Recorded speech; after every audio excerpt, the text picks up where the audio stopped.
Dalam hidup ini, kita akan berjumpa dengan beragam orang, sebagian dengan niat yang tulus, namun tak sedikit pula yang sebaliknya.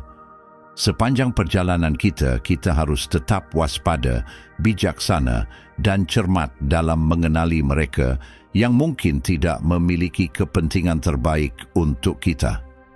Kita hidup di dunia yang penuh dengan agenda tersembunyi, di mana penampilan seringkali menipu, dan niat sejati di balik tindakan seseorang bisa tersembunyi di balik pesona, kebaikan, atau pujian yang tampak dangkal. Faktanya, tidak semua orang yang tersenyum kepada kita adalah teman sejati, dan tidak setiap tindakan kebaikan mencerminkan kesetiaan. Kunci untuk berkembang dalam lingkungan seperti ini adalah kemampuan untuk mengenali tanda-tanda saat seseorang diam-diam berusaha melawan kita. Dalam hal ini, kebijaksanaan stoik mengajarkan kita untuk tidak hanya memahami dunia di sekitar kita, tetapi juga karakter dari mereka yang kita anggap teman atau lawan. Filsuf stoik seperti Marcus Aurelius mengingatkan kita untuk lebih peka terhadap niat orang lain dan melihat lebih dalam dari sekadar topeng yang mereka kenakan. Hari ini, kita akan membahas bagaimana mengungkap kebenaran yang tersembunyi di balik topeng itu dan menjaga kedamaian batin kita. Bersama-sama, mari kita buka lapisan-lapisan kebohongan dan perkuat kemampuan kita untuk melihat segala sesuatunya dengan jelas, memberdayakan diri kita untuk bergerak lebih bijaksana melalui labirin sosial kehidupan yang kompleks. Nomor 1. Penghancur halus. Menavigasi hubungan pribadi dan profesional yang penuh tantangan bisa jadi sulit, apalagi jika Anda bertemu dengan individu yang niatnya tidak begitu jelas. Salah satu tipe yang sulit dikenali adalah apa yang saya sebut sebagai penghancur halus. Orang-orang ini adalah ahli menyamar yang bisa menyatu dengan mereka yang benar-benar mendukung dan membangun Anda, namun perlahan-lahan menghancurkan rasa percaya diri dan kesuksesan Anda. Mereka tidak menunjukkan musuh secara terang-terangan, tetapi bergerak di bawah bayang-bayang ketidakjelasan, menyembunyikan rasa iri atau persaingan dalam komentar, atau sikap yang tampak tidak bersalah. Bayangkan, Anda sedang berbagi kebahagiaan tentang proyek baru di tempat kerja. Alih-alih memberi selamat, mereka mungkin berkata, "Apakah kamu yakin bisa menangani itu? Kelihatannya banyak untukmu."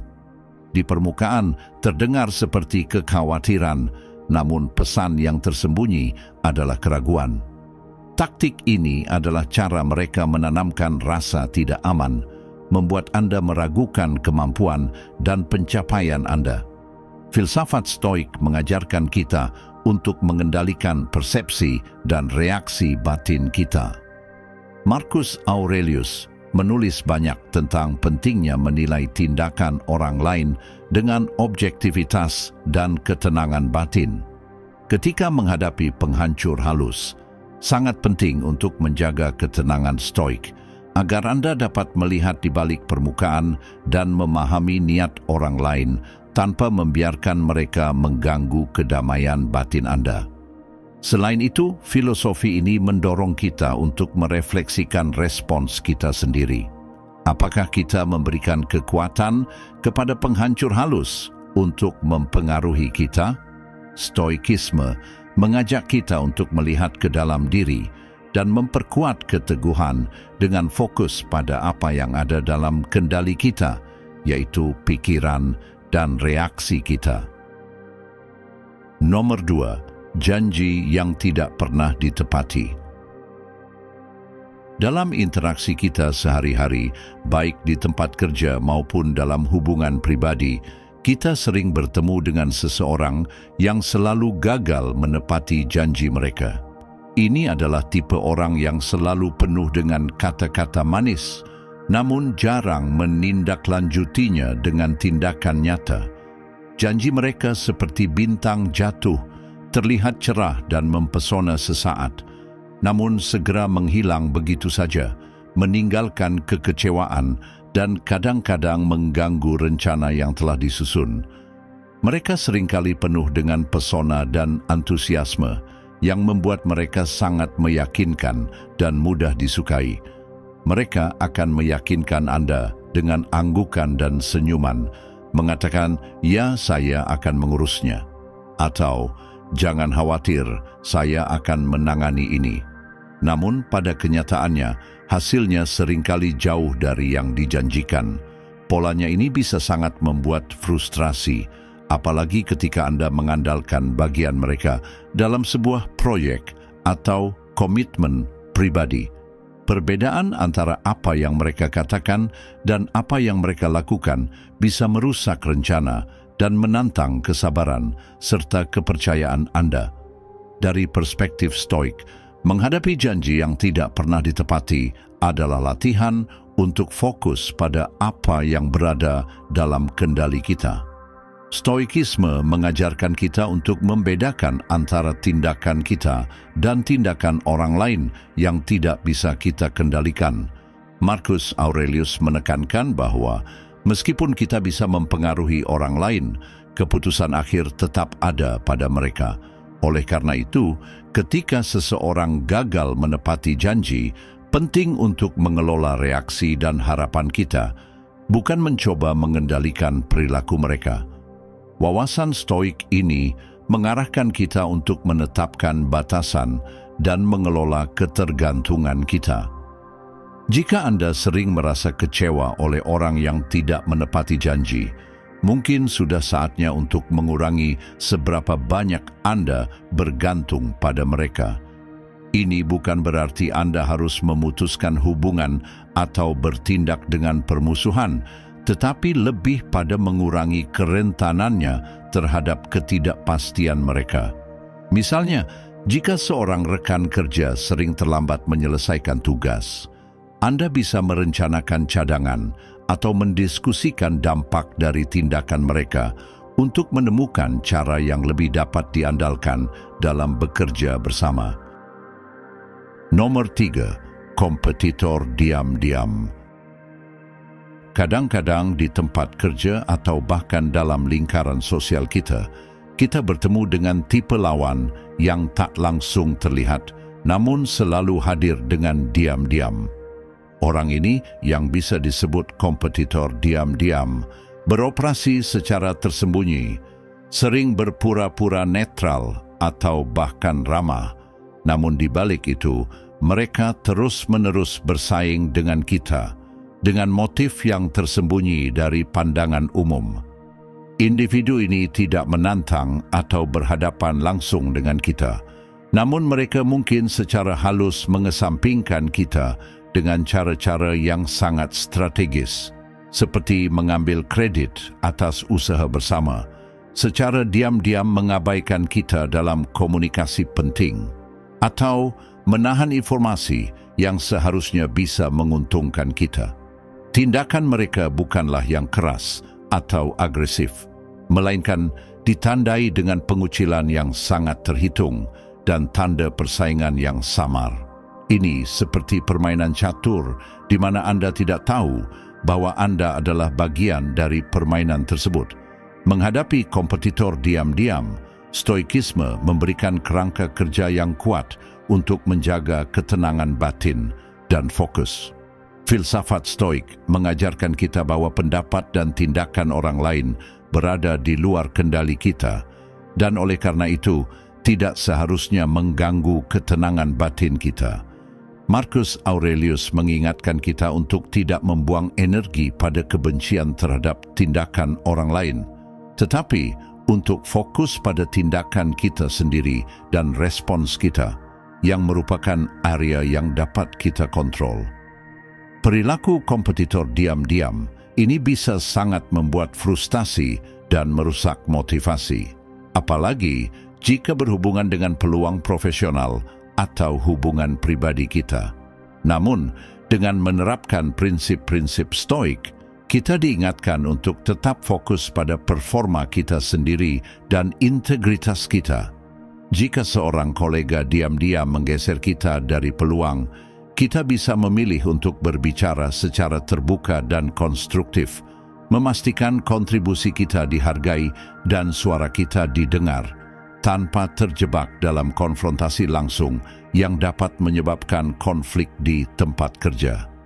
Selain itu, stoikisme mengajarkan kita untuk merefleksikan niat di balik reaksi kita. Apakah kita marah karena tindakan kompetitor tersebut, atau karena kita merasa tidak aman dengan posisi atau kemampuan kita sendiri? Dengan fokus pada pertumbuhan pribadi dan rasa percaya diri, kita bisa lebih selaras dengan kebajikan stoik seperti kebijaksanaan, keadilan, keberanian, dan pengendalian diri. Nomor 4, gosip di balik layar. Di setiap lingkaran sosial atau lingkungan profesional, sering ada individu yang tampaknya berkembang dari percakapan berbisik dan cerita di balik layar. Orang ini, yang biasa dikenal sebagai gosip di balik layar, bisa merangkai cerita yang tidak selalu didasarkan pada kebenaran, namun selalu memikat dan terkadang merusak. Keahlian mereka tidak terletak pada seni berbicara, melainkan dalam keterampilan manipulasi secara halus membentuk persepsi dan hubungan tanpa keterlibatan langsung. Gosip di balik layar sering beroperasi dengan dalih kekhawatiran atau persahabatan, menjadikan pengungkapan mereka seolah-olah berupa kepercayaan pribadi atau keluhan yang tidak berbahaya. Padahal sebenarnya itu bisa merusak karakter atau reputasi orang yang dibicarakan. Stoikisme, sebuah filosofi yang mengajarkan pentingnya fokus pada apa yang bisa kita kontrol, pikiran dan tindakan kita sendiri, memberikan pelindung yang kokoh terhadap gangguan yang ditimbulkan oleh gosip. Menurut Stoik, kita harus berusaha menjaga pikiran kita tetap terfokus pada kebenaran dan integritas, serta tidak terpengaruh oleh gosip atau fitnah. Marcus Aurelius menasihatkan kita bahwa balas dendam terbaik adalah dengan tidak menjadi seperti musuh kita. Menerapkan ini pada situasi dengan gosip berarti menjaga ketenangan dan integritas kita, tidak peduli provokasi atau narasi yang dibangun di sekitar kita. Saat berhadapan dengan gosip di balik layar, penting untuk mengadopsi sikap acuh tak acuh yang elegan terhadap rumor dan mengutamakan komunikasi langsung. Jika Anda mendengar sesuatu yang mengganggu, terutama yang mempengaruhi hubungan atau pekerjaan Anda, hadapilah langsung dengan orang yang terlibat, sehingga kita bisa mengatasi lapisan-lapisan gosip dan mencegah narasi yang salah. Pendekatan ini tidak hanya membantu menjaga kejelasan, tetapi juga memberikan pelajaran kepada gosip bahwa kata-kata mereka tidak memiliki pengaruh terhadap cara kita mengelola hubungan kita. Selain itu, stoikisme mengajarkan kita untuk mengakui bahwa kita memiliki kontrol terbatas atas orang lain, termasuk pendapat atau apa yang mereka pilih untuk bagikan. Pemahaman ini membantu mengurangi kegelisahan yang ditimbulkan oleh gosip dan mengarahkan kita pada usaha yang lebih produktif. Nomor 5, penyebar ketakutan. Terkadang sangat mengganggu ketika seseorang dalam hidup kita menggunakan ketakutan sebagai alat utama untuk mempengaruhi keputusan kita. Orang ini, yang sering disebut penyebar ketakutan, menggunakan kecemasan sebagai senjata, berusaha mengendalikan hasil dengan meramalkan kehancuran atau memperbesar risiko dalam setiap usaha. Pendekatan mereka bisa sangat melemahkan, terutama ketika mereka menggunakan pengetahuan intim tentang ketakutan kita untuk menanamkan keraguan terhadap pilihan yang kita buat atau aspirasi yang kita miliki. Individu ini berkembang dengan menciptakan skenario di benak kita di mana hasil terburuk bukan hanya kemungkinan, tetapi seolah-olah merupakan kepastian yang tak terhindarkan. Mereka mungkin berkata, jika kamu berhenti dari pekerjaan ini, kamu tidak akan pernah mendapatkan pekerjaan lain lagi di ekonomi ini. Atau, jika kamu menjalin hubungan dengan orang itu, kamu akan terluka. Narasi mereka selalu berputar di sekitar kerugian, kegagalan, atau bahaya, yang lebih didorong oleh keinginan untuk mempertahankan kendali daripada oleh insting perlindungan. Stoikisme, bagaimanapun, menawarkan kontra yang kuat terhadap serangan negatif ini. Salah satu ajaran utama dari filosofi Stoik adalah membedakan antara apa yang bisa kita kendalikan dan apa yang tidak bisa kita kendalikan. Kekuatan penyebar ketakutan terletak pada kemampuannya untuk memengaruhi bagaimana kita memandang dan merespons ketakutan kita, bukan pada manifestasi ketakutan itu sendiri. Stoik seperti Epictetus menekankan bahwa peristiwa eksternal tidak memiliki kandungan emosional di dalamnya, melainkan interpretasi kita terhadap peristiwa tersebut yang menyebabkan kegelisahan. Dengan mengadopsi pendekatan Stoik, kita belajar untuk meragukan validitas skenario menakutkan yang digambarkan oleh penyebar ketakutan dan mengubah perspektif kita untuk melihat peluang dan potensi pertumbuhan dalam setiap tantangan. Lebih lanjut, Stoikisme mengajarkan kita untuk fokus pada kekuatan batin, memperkuat pertahanan internal kita terhadap manipulasi eksternal. Marcus Aurelius dalam meditasinya sering membahas pentingnya ketenangan batin dan pencapaian kebajikan tanpa mempedulikan keadaan eksternal. Ketika menghadapi penyebar ketakutan, sangat penting untuk mengembangkan keberanian pribadi dan ketahanan. Ini berarti kita harus mengenali taktik penyebar ketakutan sebagai usaha untuk mengguncang dan memanipulasi, lalu memilih untuk bergantung pada penilaian dan kekuatan kita sendiri. Untuk menghadapinya dengan efektif, kita juga perlu berlatih kesadaran terhadap ketakutan kita sendiri. Identifikasi ketakutan apa yang sebenarnya mengganggu kita dan mengapa, lalu hadapi ketakutan tersebut dengan tindakan atau penerimaan.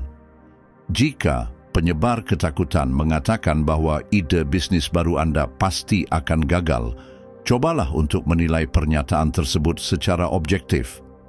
Apa risiko sebenarnya? Bagaimana cara mengurangi risiko tersebut?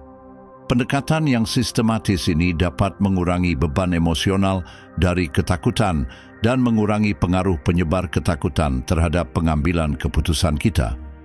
Salah satu strategi Stoik lainnya adalah menerima konsep amor fati, cinta terhadap takdir. Ini berarti menerima dan merangkul segala sesuatu yang terjadi sebagai bagian dari perjalanan hidup kita, termasuk tantangan dan ketakutan yang datang. Ketika kita mengadopsi pola pikir ini, taktik penyebar ketakutan mulai kehilangan dampaknya, dan kemungkinan kegagalan dilihat bukan sebagai penghalang, tetapi sebagai langkah menuju kesuksesan atau sebagai pelajaran berharga. Selain itu, sangat bermanfaat untuk membangun komunitas yang mendukung, yang menegaskan hasil positif dan pendekatan konstruktif terhadap tantangan hidup. Mengelilingi diri dengan orang-orang yang memberdayakan dan mendorong niat terbaik, Anda dapat memberikan perlindungan terhadap pengaruh negatif yang disebarkan oleh penyebar ketakutan. Komunitas yang mendorong pandangan positif dan proaktif dapat membantu mengurangi dampak dari taktik ketakutan dan memperkuat pandangan yang lebih seimbang tentang kemungkinan hidup. Pada akhirnya, kedamaian, kemajuan, dan tujuan hidup Anda adalah milik Anda untuk dijaga. Tidak ada seorang pun, baik penghancur halus, janji yang tidak ditepati, kompetitor diam-diam, gosip di balik layar, atau penyebar ketakutan, yang memiliki kekuatan untuk menentukan jalan hidup Anda kecuali Anda membiarkan mereka. Kebijaksanaan Stoik mengajarkan kita bahwa kekuatan sejati tidak datang dari mengendalikan orang lain, tetapi dari menguasai diri kita sendiri. Jadi, berdirilah teguh dalam siapa diri Anda, bergeraklah dengan kejernihan, dan jangan biarkan keraguan orang lain menentukan takdir Anda. Jika pesan ini mengena di hati Anda, jangan berhenti di sini. Klik salah satu video yang disarankan di layar. Masih banyak lagi yang bisa dipelajari dan digali. Seperti biasa, terima kasih telah menjadi bagian dari Esensi Stoik. Tetap kuat, tetap bijaksana, dan teruslah berjalan di jalan kebijaksanaan dan ketahanan. Sampai jumpa di video berikutnya.